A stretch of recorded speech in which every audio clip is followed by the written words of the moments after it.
माँ कहती थी मरे हुए लोग वापस नहीं लौटते, लेकिन अगर लौट आए तो वो नहीं होते जो वो कभी थे।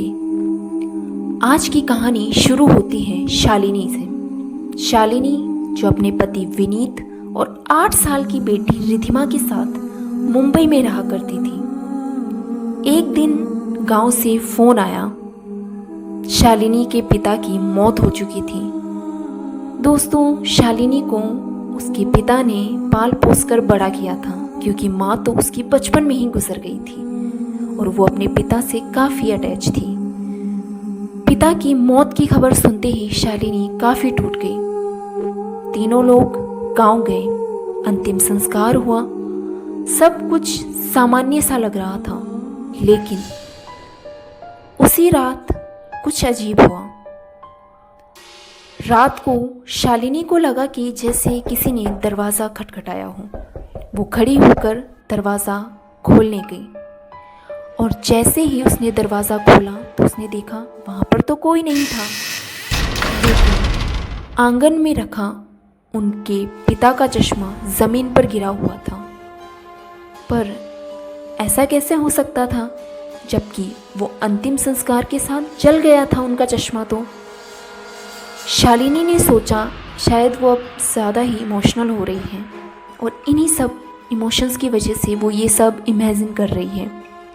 मगर अगले दिन दोस्तों, रिधिमा जो शालिनी की बेटी है, अजीब अजीब सी बातें करने लगी।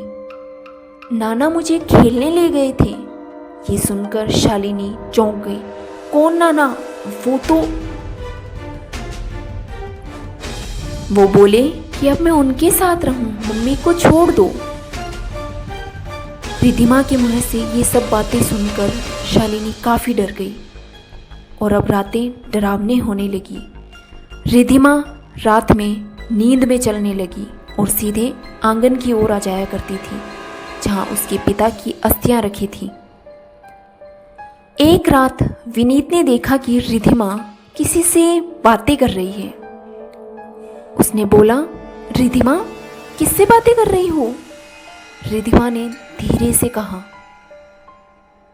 नाना कहते थे कि मम्मी झूठ बोलती है, असली माँ मैं हूँ, शालिनी नहीं। विनीत डर गया। उसने ये सब बात शालिनी को बताई। अब दोनों डरने लगे कि शायद बच्ची पर किसी आत्मा का साया है। और इन्हीं सब बातों को देखते हुए उन्होंने एक पंडित को बुलाया। पंडित ने घर के हर कोने में धूप दीप घुमाया और कहा, इस घर में किसी आत्मा की मौजूदगी है, लेकिन यह आत्मा कोई पराया ही नहीं, कोई अपना ही है जो अब वापस लौट आया है। अगली रात दोस्तों, पंडित ने हवन शुरू किया। तभी रिधिमा जोर से चीखने लगी, मुझे मत रोको, मैं अपने पापा के पास जाऊंगी। शालिनी मेरी बेटी है। सभी सन्न रह गए। शालिनी को याद आया बचपन में जब वो 5 साल की थी तो उसकी माँ ने कुएं में कूदकर जान दे दी थी। कहा जाता था कि उनकी मानसिक हालत ठीक नहीं थी, लेकिन अब रिधिमा के शरीर से वो आत्मा बोल रही थी। वो उसकी मरी हुई माँ की आत्मा थी। शालिनी, तू मेरी बेटी नहीं, तू मेरी सज़ा है। तूने मुझे पागल कहा था ना सबके सामने। ये सुनते ही शालिनी अब कांप रही थी। रिधिमा की आंखें अब पूरी काली हो चुकी थी। वो ज़मीन से थोड़ी ऊपर हवा में तैरने लगी थी। अब दृश्य काफ़ी भयावह हो चुका था।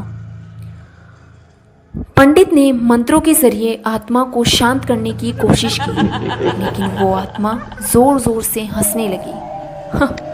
तुम मुझे नहीं भगा सकते, मैं अपनी बेटी के साथ ही रहूंगी। तभी अचानक जोर की बिजली गिरी और चारों तरफ अंधेरा छा गया। और जब रोशनी आई तो रिधिमा होश में आ चुकी थी। वो रो रही थी, मम्मी मुझे कुछ याद नहीं। ये सब देखते हुए सबको लगा कि शायद आत्मा चली गई है। लेकिन रात के 3 बजे शालिनी जब पानी पीने उठी तो उसने रिधिमा को आंगन में खड़े देखा। उसने पूछा, बेटा, वहाँ क्या कर रही हो? रिधिमा ने पीछे मुड़कर देखा, लेकिन दोस्तों अब वो रिधिमा नहीं थी, वो थी उसकी माँ, उसी की शक्ल में।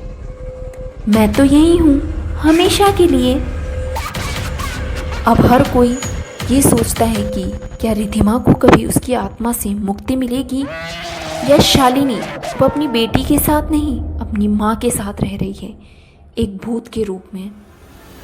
दोस्तों, कभी कभी डर सिर्फ परायों से नहीं, अपनों की परछाइयों से भी होता है।